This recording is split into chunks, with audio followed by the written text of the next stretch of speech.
Assalamualaikum warahmatullahi wabarakatuh. A'udzu billahi minasyaitonir rajim. Bismillahirrahmanirrahim. Asyhadu an la ilaha illallah wa asyhadu anna Muhammadar Rasulullah. Allahumma shalli ala sayyidina Muhammad. Perahu papan di atas awan.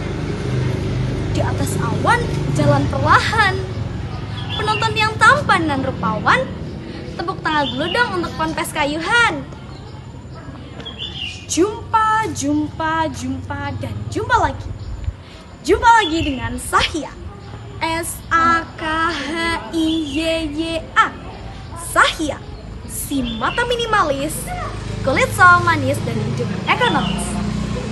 Saat ini Sahya berusia 12 tahun dan sedang belajar di Pondok Pesantren Bumi Cendekia, Sleman, Yogyakarta. Teman-teman yang soleh dan solehah, apa kabar? Semuanya baik-baik saja kan?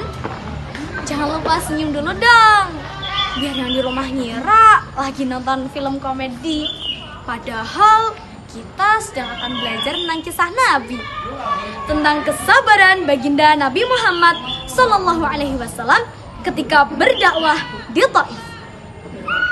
Taif. Taif adalah sebuah kota yang udaranya sejuk, banyak pohon, dan banyak buah anggur. Kalau zaman sekarang sih mirip-mirip Puncak Bogor atau Lembang, yang udaranya dingin dan banyak buah. Tapi jaraknya dengan Mekah sangatlah jauh. Ya seperti Kendal Jogja, tapi jalan kaki. Kenapa ya Rasulullah ke Taif? Begini ceritanya. Salatullah, salamullah ala Taha Rasulillah. Salatullah, salamullah ala Yasin Habibillah. Ala Yasin Habibillah.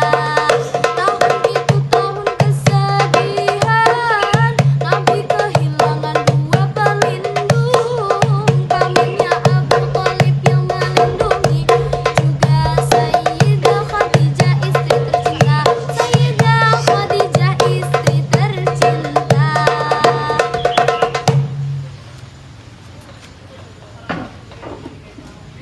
Iya betul.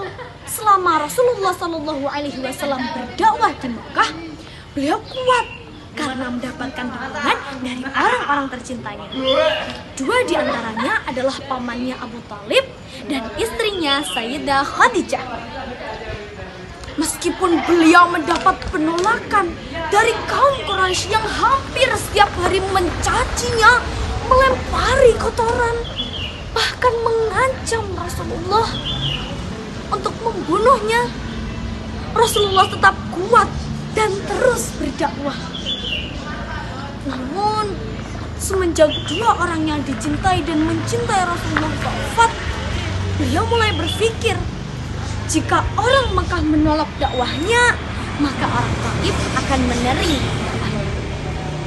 Tapi teman-teman, Rasulullah selalu dihina, dikejek dan dilempari batu, tubuhnya berdarah penuh luka, meski dilindungi sahabat Zaid, Rasulullah tetap terluka.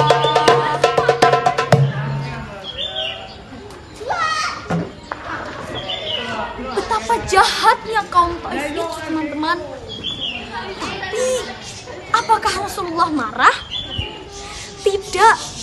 Beliau justru berdoa, Allahumma hdi qaumi fa innahum la ya'lamun. Ya Allah, berikanlah hidayah kepada kaumku karena mereka tidak mengetahui.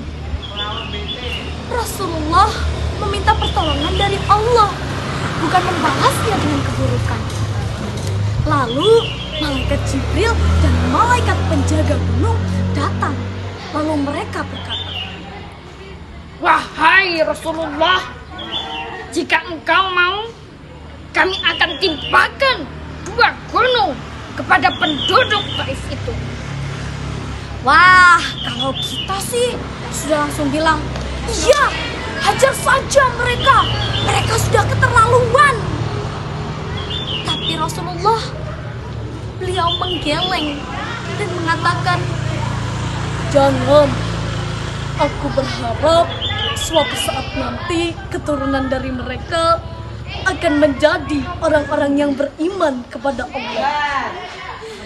Masya Allah, betapa besar kasih sayang Muhammad. Akhirnya dengan kesabaran Nabi Muhammad meninggalkan kota Taif. Akhirnya setelah bertahun-tahun menunggunya, doa Nabi terkabul.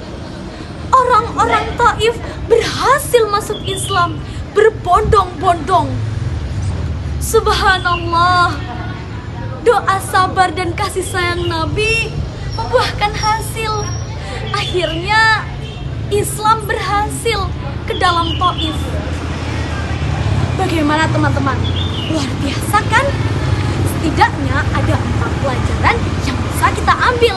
Yang pertama, kita tidak boleh berputus asa.